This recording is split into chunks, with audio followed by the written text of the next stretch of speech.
Oh boy, you know when a game comes along and defies all expectations? Resident Evil 7 is very much that kind of game for me. It shouldn't really come as a huge surprise, this is a numbered Resident Evil after all, but while I like the Revelations titles and 5, I think there's rightfully been some skepticism surrounding the series since the release of 6. Hey everyone, I'm Sammy from Push Square and I'm here to quell your fears. Biohazard is definitely back to its best. It's a weird one because Resident Evil 7 feels like the most authentic Resident Evil in years, but simultaneously the most different. The first person perspective obviously plays a huge role in making the game feel unique, and I've no doubt that it will divide the fanbase, but while it's obviously derivative of titles like Outlast, Alien Isolation and even PT, I think it's a necessary change. Limiting your field of view does up the tension to a satisfying degree. And this is the most fraught that Resident Evil has been in quite a while. While there's a steady progression and you end up more capable in combat by the end, I found myself just about scraping through encounters for a large chunk of the game. You'll mostly be facing off against the Bakers, a psychopathic family unit who've held you captive in their Louisiana home, but there are infected enemies called the Molded who are a constant drain on your resources too.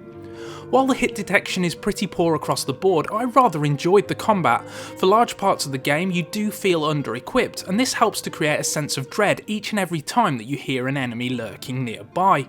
It also forces you into scavenging for every resource you can lay your hands on, which means I spent a lot of time combing the environments and exploring every single room in the game, which is something that I personally really enjoy. And it helps that the map is meticulously designed. While the game can be quite linear, that's a consequence of limiting it to a single property.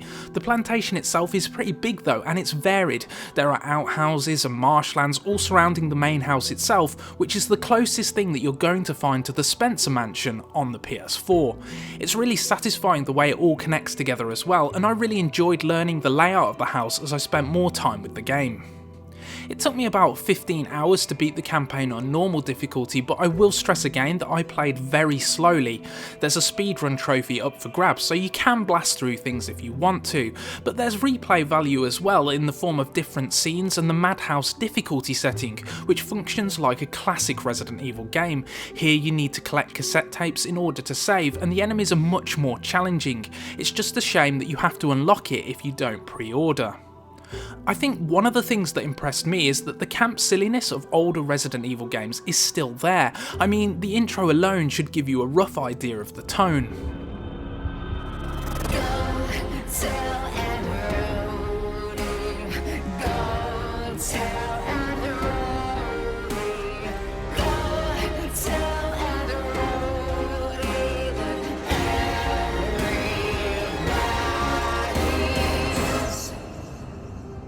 And the Bakers themselves are ridiculous caricatures, but they're fun, and while some of the boss fights can seem a bit lazy, you won't be forgetting a couple of them in a hurry.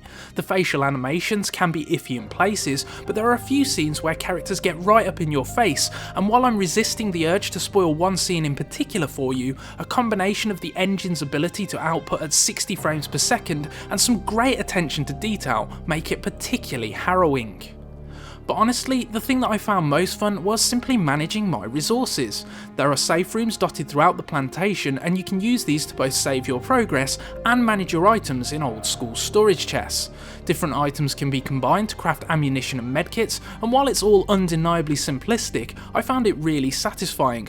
I enjoyed deciding whether I needed medicine or handgun ammo and spending my resources appropriately.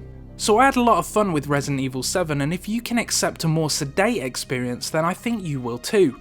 There's none of the bombast of more recent entries here, but the series needed a shake-up, and while RE7 borrows liberally from a variety of sources, it still ends up feeling like its own thing.